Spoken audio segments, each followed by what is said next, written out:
Assalamualaikum warahmatullahi wabarakatuh.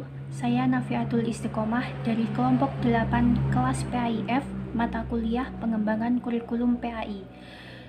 Dan juga ada dua teman saya yaitu Nur Alif Masitoh dan juga Nur Azizah Lili Rosita. Kami di sini akan menyampaikan presentasi dari kelompok kami dengan tema pendekatan dalam pengembangan kurikulum PAI. Pendekatan dalam pengembangan kurikulum PAI merupakan usaha dan langkah-langkah kerja yang menjadi titik tolak atau sudut pandang dalam proses pengembangan kurikulum PAI sehingga mencapai tujuan yang diinginkan. Dalam presentasi ini akan disampaikan 4 jenis pendekatan dalam pengembangan kurikulum PAI. Yang pertama, pendekatan subjek akademis. Yang kedua, pendekatan humanistik. Yang ketiga, pendekatan teknologis. Dan yang keempat, pendekatan rekonstruksi sosial. Yang pertama, pendekatan subjek akademis. Pendekatan ini bersumber dari aliran klasik, perennialisme, dan juga esensialisme. Pendekatan ini merupakan model tertua di antara model yang lainnya.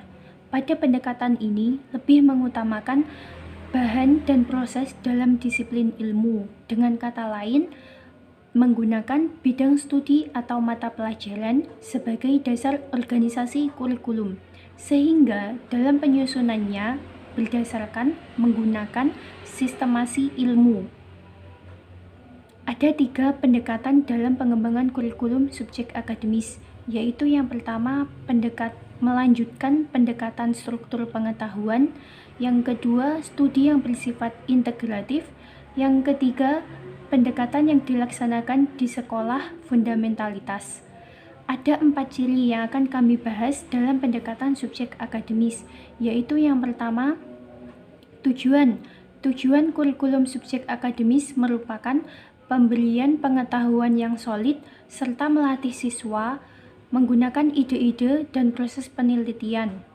Yang kedua, metode. Metode yang biasanya digunakan dalam pendekatan ini yaitu metode ekspositori dan juga metode inquiry. Yang ketiga, pola organisasi isi. Ada beberapa pola organisasi isi di dalam pendekatan ini. Yang pertama, correlated curriculum. Yang kedua, unified atau concentrate. Yang ketiga, integrated curriculum. Dan yang keempat, problem solving curriculum. Lalu, ciri yang keempat yaitu evaluasi. Bentuk evaluasi yang digunakan dalam pendekatan ini biasanya menyesuaikan dengan tujuan dan sifat mata pelajaran itu sendiri. Untuk 3 pendekatan yang lainnya akan disampaikan oleh teman saya. Selanjutnya itu karakteristik kurikulum humanistik. Di antaranya yaitu adanya hubungan yang harmonis antara guru dan siswa. Adanya totalitas, yaitu kurikulum humanistik harus mampu memberikan pengalaman yang menyeluruh atau totalitas, bukan terpenggal-penggal, parsial. Selanjutnya bisa teman-teman baca di dalam makalah. Yang D, pendekatan teknologis. Sejarah dengan perkembangan ilmu dan teknologis di bidang pendidikan, berkembang pula teknologi pendidikan.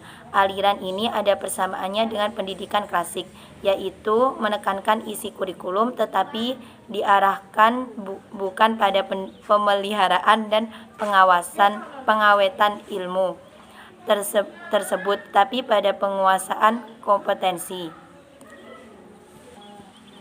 Mungkin itu saja yang dapat saya sampaikan. Selanjutnya akan diteruskan oleh rekan saya. Assalamualaikum warahmatullahi wabarakatuh.